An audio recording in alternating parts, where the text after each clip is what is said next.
नमस्कार न्यूज़लक्ष्मी 7 को आपन को स्वागत करूँ मु प्रणय आम आसी पहुंची कटक श्रीराम भवन रे कैबल्य साहित्य संसद तरफ देवकी जशोदा मातृकृपा साहित्य सम्मेलन 2024 दिन आयोजन करा जायथिला। सेही आयोजन रे दिन आमर जे रहिचंती सार से मध्य जोग देइथिले आपण जानिथिबे।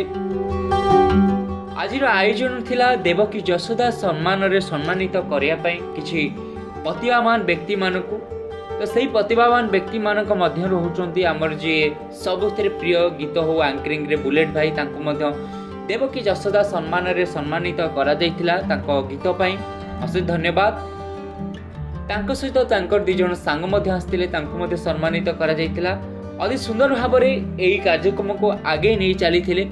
आउ समस्त को धन्यवाद दवा पाई आमे चाहूचु। एई भया जो प्रयास कैबल्य साहित्य संसद करछि अति उच्च कोटिर ताहाको आमे धन्यवाद दवा पाई चाहबु नटिया भाई कि तांको जो प्रचेष्टा जारी रखिचंती गोटे संघर्षमय जीवन रे से संघर्षमय जीवन आज धीरे धीरे तांको सफलता देई चलीछि। तो एई सफलता आपण आगु को देई चलंतु। आ एई सफलता आपनकर जो प्रयास रहिछि प्रयास जारी रखितांतु। आपनकर आंकरी माध्यम हो आपनकर गीत माध्यम हो जीवन रे स्ट्रगल अवश्य आसी थाए। चलंतु कौन थिला आमे बाइट माध्यम रे दिन आपनको सुनिया पय चाहबो ना बाबुला पत्र। अच्छा कौन रही आपन आज अवार्ड पाइले केमति लागेला? अवार्ड तो हमरो कैबल्य साहित्य कैबल्य साहित्य संसदर देवकी जशोदा मातृकृपा साहित्य केते लागुची खुशी लागुची द्वितीय बार पाइले? बहुत बड़े लागुची। या पूर्व मु से कटक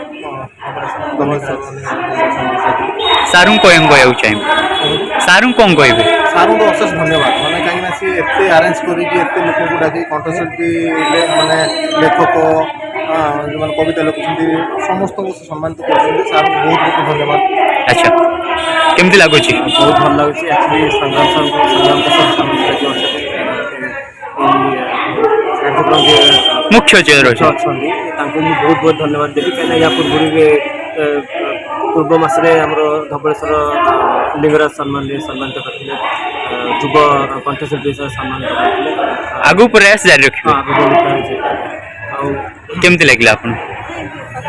मातृभूमि मातृभाषा रे ममता जाओ प्रति जन्म ताकू यदि ज्ञानी गणरे गणिता अज्ञान रहिबे ताकि तो ये गोटे सुंदर प्रचेषा जो मैंने सुंदर भाव में साहित्य को सम्मान दिखती साहित्य द्वारा निजर पेट पाटण पोषती से डाकी सुंदर भाव में प्रयास कर सम्मानित करने निश्चित भाव में ये गोटे भल पदक्षेप आगू एमती हवा दरकार। आम मैंने भी चेष्टा करूँ सब आम कला साहित्य